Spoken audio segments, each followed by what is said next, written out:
Hey, what's up? Travel Chronicles, Chapter 71, Part B, Subset 2.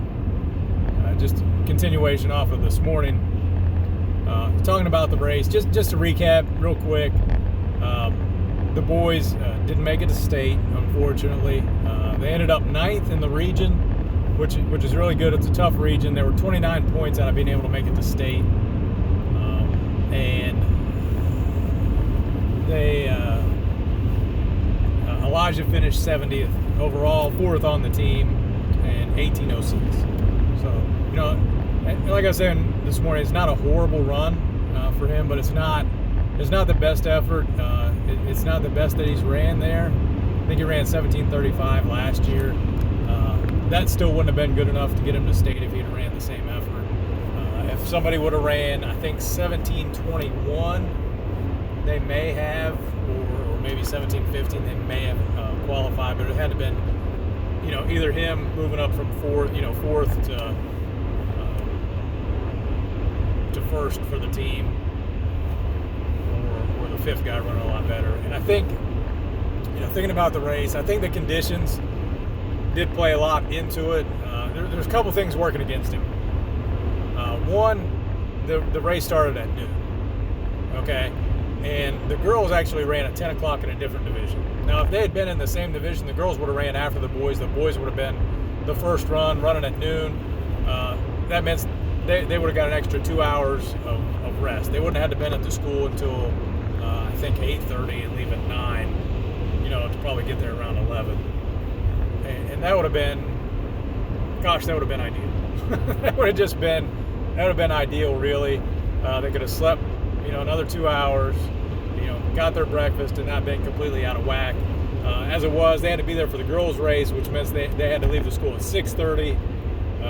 It's a 2-hour trip, so they got there, I think, like between 8:30 and 9 o'clock for the girls to run at 10. So, that's not ideal. For me, watching cross country this last, really high school the last 3 years, the worst times to start a race are noon 1 and 2. As far as how your prep looks before the race. And what I mean by that is, when you get up, when do you eat? There's not really enough time to eat lunch before you run. You need to quit eating everything, I'd say 2 hours before a race. So, you get up in the morning, if you eat a breakfast, even if it's a small breakfast, even if it's, toast and jelly is what he goes to most of the time, or if you eat a Pop-Tart, you're not going to eat eggs, pancakes, and sausage and stuff before you try to go run a competitive 3 miles. It's not going to do it. So you're going to eat a small breakfast. If you eat it super early, and like I said, he was up at like 5:30 to be at the school, I think it was actually up before 5:30, to be at the school around 6, a little after 6, to catch a bus at 6:30. So he's up, he's eating, 5:30.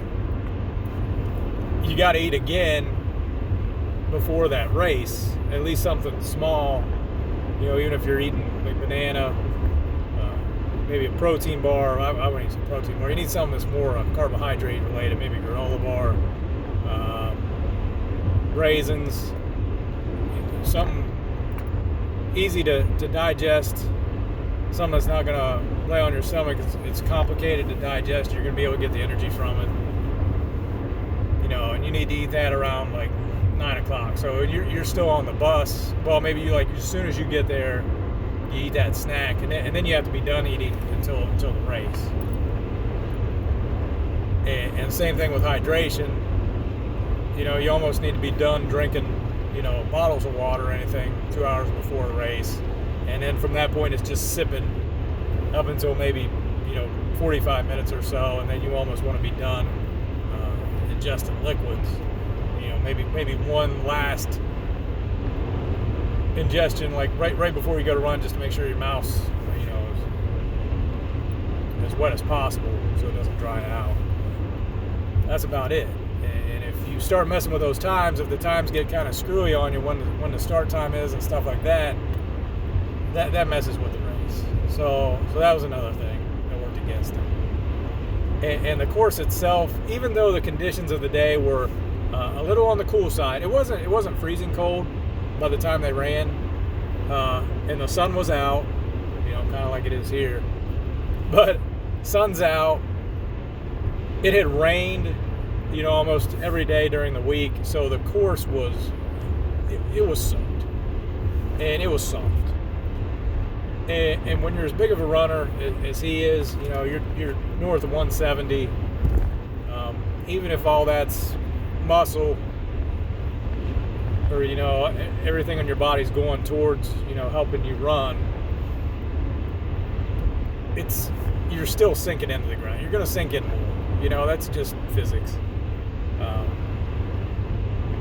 You're going to be able to push into that soft ground a little deeper, and then you got to pick your foot back up out of it, push off with more force, shoving yourself even deeper into the mud, then pulling your foot out and getting around on it. So that's a difficult, and it looked like some of the bigger runners. I had never really gotten a good look at William Wilkie before. I thought he was a tall, lanky runner. It turns out he was he was shorter than what I thought, and more stoutly built. And that's a kid that won the race as a sophomore.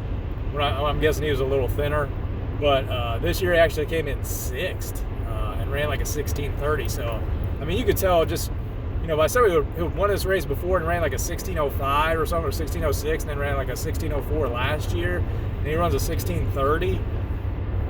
That's a hard race, and it was. And Elijah did the same thing. He dropped about 30 seconds from where he was last year. And I think it was just conditions. I honestly, I think it was, because he was a bigger runner. If you run this by weight class, I don't want to say he was heavy, because there's just a ton of kids that run this race that are really good. And it's just a different race.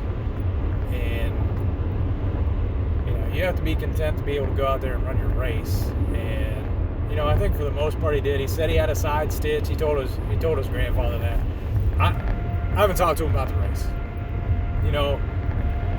I didn't think it was right then, because I could tell he was kind of down a little bit, based on where he finished. I don't think he was happy with his race. I don't think he was happy with how he felt about the race, and that's unfortunate. When he was a sophomore, the lone senior boy on the team that was running, scored. There was another senior, but he wasn't running right then. But no, I can't remember. There was one senior boy that was in the top 5. Let me put it down. And that senior had been number 1 on the team pretty much every race all year. Number 1. And for us to make it out of the district, we needed our top 5 to do well.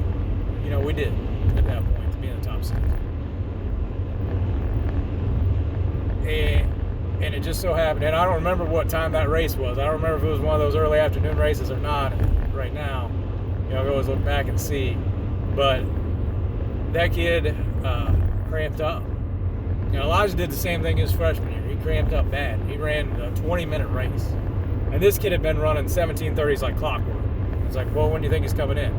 17:30. Like, it didn't matter what the course was, if it was hilly, if it was flat. This kid was going out, running his pace, no matter what the conditions were, 17:30. And that's what he was coming back, 17:30. First race of the year, second race, last race.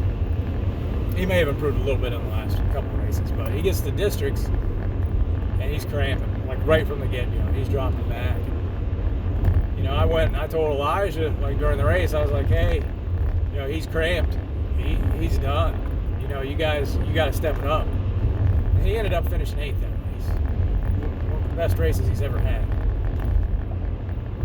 And the rest of his team picked it up. And they got that kid one more race, because he had a horrible race. And it would be horrible to end your senior year. He ended up finishing 7th for the team. It was just like the worst race he could have ran. So the team does good enough to get that kid one more week. And in these conditions, with him having a side stitch, you would have loved to see one more week for redemption. And there's just,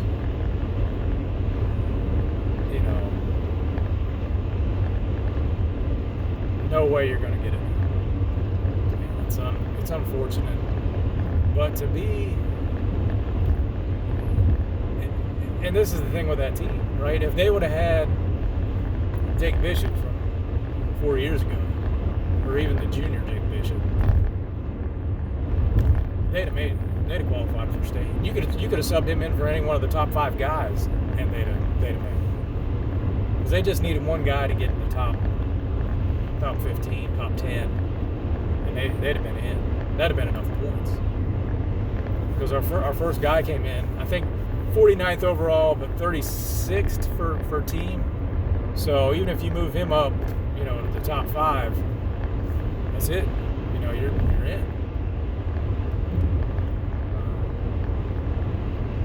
That's your 30 points right there. So, it's just kind of what they were missing. But, during the summer, Elijah had knee problems, so he wasn't able to get all the miles in that he wanted to. I think he ended up having to take a couple of weeks off during his training. And I'm not sure if the other boys had any other issues, like physically. I know COVID shut them down for a couple of weeks because there was a positive test at the school, so they just, panicked, shut everybody down for everything they were doing for 2 weeks, and then let them come back. Even though it was a different sport entirely. But, the kids interact, so they're, okay, this kid over here is a football player, but, the football players interact with, the cross country, or they have a brother or sister that plays something else, or a sister that plays volleyball, or cheerleads, and then they have a brother that runs another, does another sport, and it's just, it's so intermixed that you end up having to shut everything down just to try to keep people away from each other. And the fortunate thing about running is you can go out and get miles. You can go out and run, as long as you're not hurt. If you're hurt, and he got physical therapy over the summer and all that, but you don't need a drink. Before the season started, and I'm talking before preseason started, we had talked about what the requirements were going to be to get to state. And, one of those things was like, you need 500 miles during the summer. From March to August, before you're really into it, you need 500 miles just to have that aerobic base going into the season. And then you can do the regular work. Come August, you're working out every day anyway and doing what the coach wants you to do. So the option of getting a bunch of extra miles is kind of off the table at that point. Because you're running 5-6 days a week anyway. You have to take the initiative in the previous 5 months to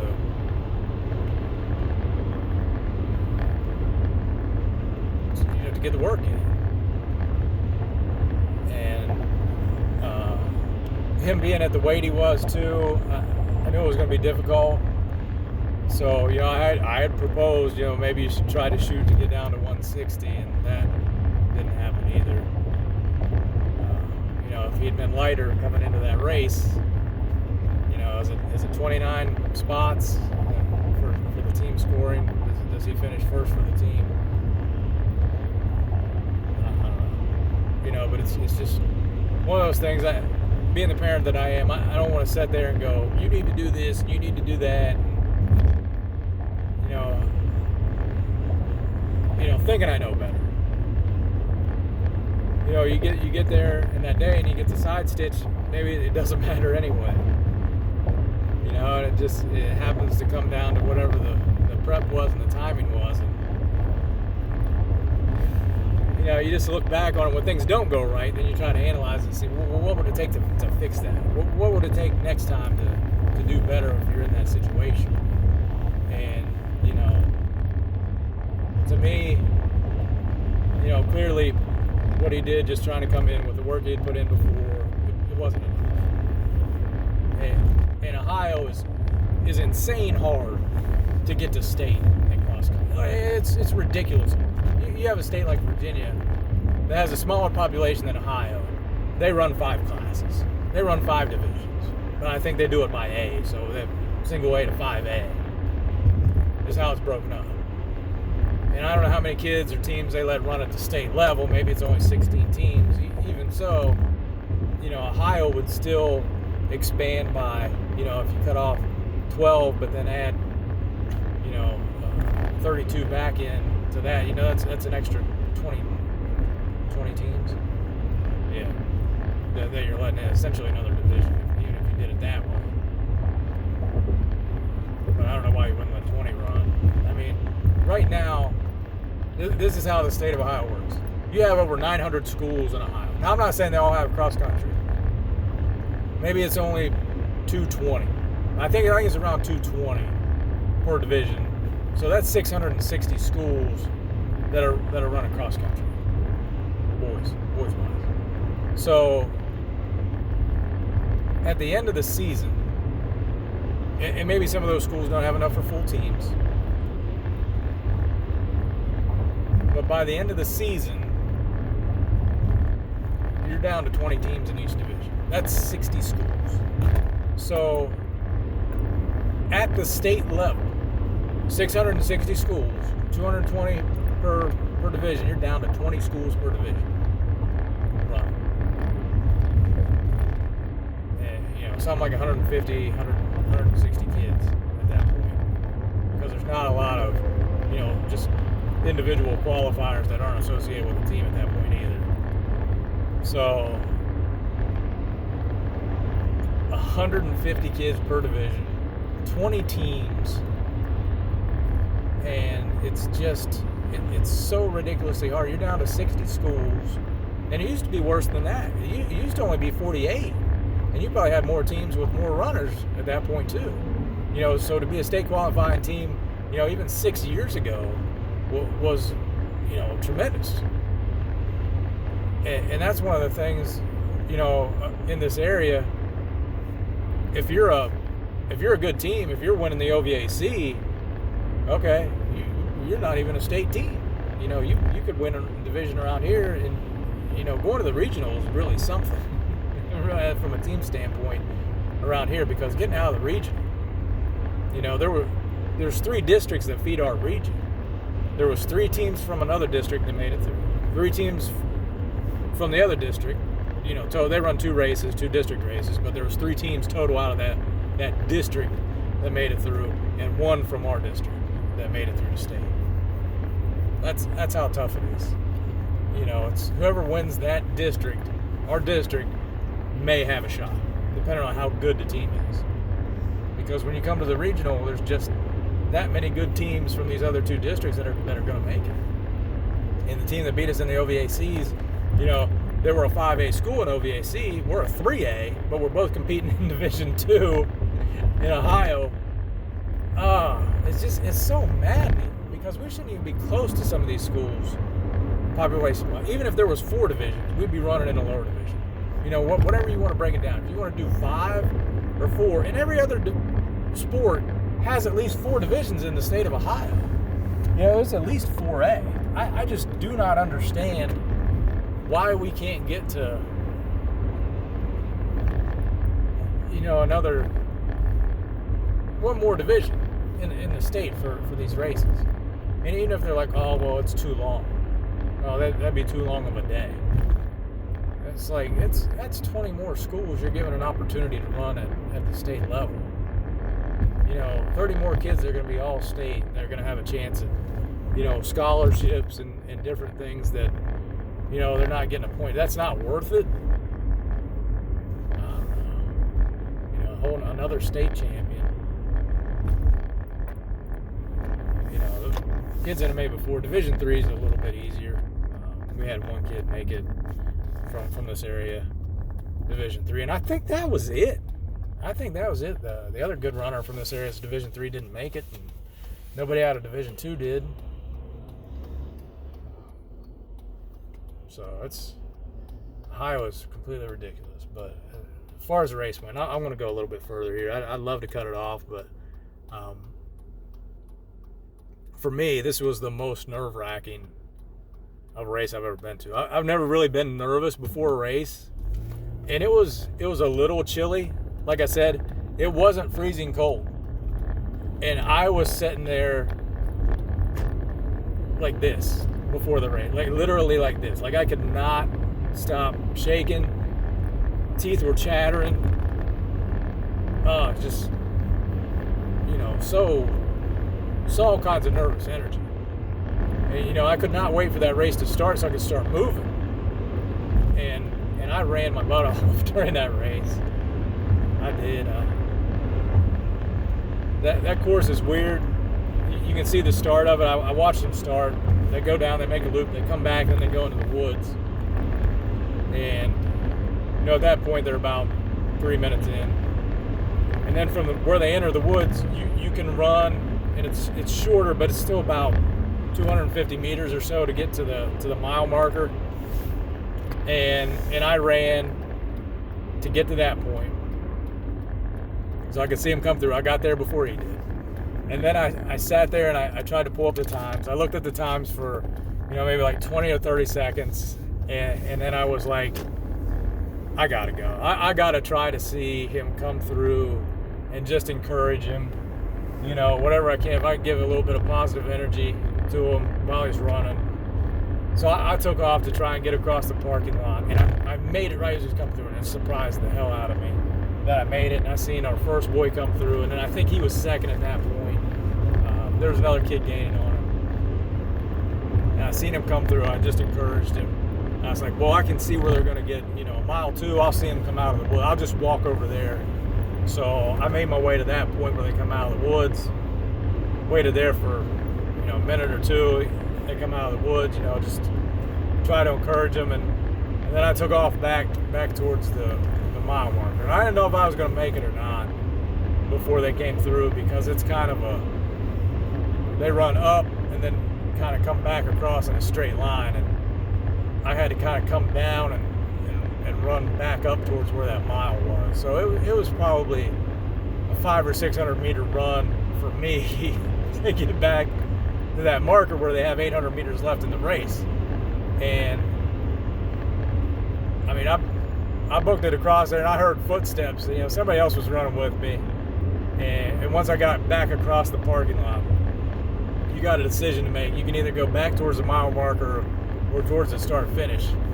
And I decided to go back towards that mile marker because I know it's 800 meters to the finish. And I just want to encourage the boys because he's kind of dropping back. I think he was third for the team or so coming out of the woods. He may have been fourth for the team at that point. But coming back to that mile marker, or essentially 800 meters away from the finish, he was fourth on the team. And we had worked it out. Hey, it's 800 meters. I didn't make it back in time to see the first boy go. Like I said, I was coming to the mark. He was coming through, and we were like kind of on a collision course. But I couldn't say anything to him because I was out of breath by the time I got there. And I seen the second boy come through. Told him 800. And I waited because I figured at that point their best chance is as a team, or for his best chance to make it. Even though I'd love to see his finish, I want to see him run another week. So, I told him that beforehand. I sent him a text. I was like, look, I'm going to be cheering for you. I'm going to be cheering for your whole team as hard as I can, because you got two chances. Either you qualify for state on your own, which at that point was out the window, or you qualify as a team, which was still kind of in play if we had a good finish, because I didn't know what place anybody was at that point. Live feed wasn't working. But it turns out what happened was, like, during all that running, because I guarantee I ran over a mile, to see all those different spots. My phone had went into airplane mode, and there was no data. So at the end of the race, I'm running around trying to get the results. And I finally catch up with him, and he comes over and he looks at the phone. He's like, Dad, you're in airplane mode. That's why you're not getting anything. I was like, oh. I was like, there, the Wi-Fi turned off, all this stuff turned off. But yeah, it was in airplane mode. So, you come out, you got a plan, and then the race starts. And everything gets thrown out the window, and you just got to kind of improvise and do as much as you can during the race. And that was the race for them, too. And they came up just a little bit short, but looking back on it, what would you change? Obviously, that it's an odd start time. So, to me, if the boys could have got a different trip up, however it works, and there's an assistant coach who's a stepfather of one of the boys running. So, if he can take some of those head coaching duties just to get the boys up there on a separate trip, and I don't know if the school would supply a bus or anything, another bus, to do something like that just for a competitive advantage. You would think, it's like, hey, we have a chance to go to state if, we let the boys sleep in another 2 hours because they don't need to be there at 10 o'clock. Or even if, the parent organization would chip in for, maybe one of those like airport limousine, a bus, one of those to get them up there, or a van, a large van, because you're only looking at eight kids and a coach. So, you could do that. And I don't know how much it would cost. Even if it was $300. Like, from a parent organization standpoint, if my son can run a state, I'll pay for the van. Or I'm sure we'd all pitch in. Because that's just the smart thing to do from a racing standpoint. And when you're at that level and you're this close to making it, all those little decisions add up. And if you don't take, advantage or precautions, and you're just like, oh, we'll just tough it out, that's where you lose, your margin of error. So, for future reference, look at the start times and just give those kids as much chance of rest as they can, because that's a disadvantage coming in, because Division II runs first, the boys ran first. So the girls, we're going to have to be there later for them. We're there early for our girls because they're running in the other division. And last year it screwed them too, because the girls ran in the morning, Division III, and Division II ran in the afternoon. So they were there for like 4 hours waiting to run. And I think the girls ran first thing in the morning, and the boys ran like the last race in the afternoon. And it was just like an insane wait. So you want to be there to support your teammates, but at the same time, if you got a chance to move on, man, you want that competitive advantage. So that's all I got to say about the race. It was crazy for me. I'm sure it was crazy for him. You look at everything together, and he had a fantastic career. For a sport that he just did for conditioning for basketball to start with, and now he's not even playing basketball. This became a sport. He really excelled at it, and I couldn't be prouder of him for the effort that he put forward. The nice things that the coach said about him at the banquet, he really put his heart into that sport. It's unfortunate when things don't work out physically for you, where you can't get everything out of yourself that you have the potential for. But that's cross country. It's a hard sport, and Ohio is insane.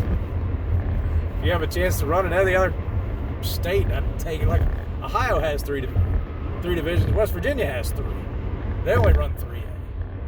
Yeah, I don't know how much bigger we are than West Virginia, but schools around here actually have a chance to win state. But you have virtually 0 chance to win state around here because of the way it is. All right, that's all I got. Tomorrow we'll talk about tomorrow's election. So be careful. Stay COVID free. Later.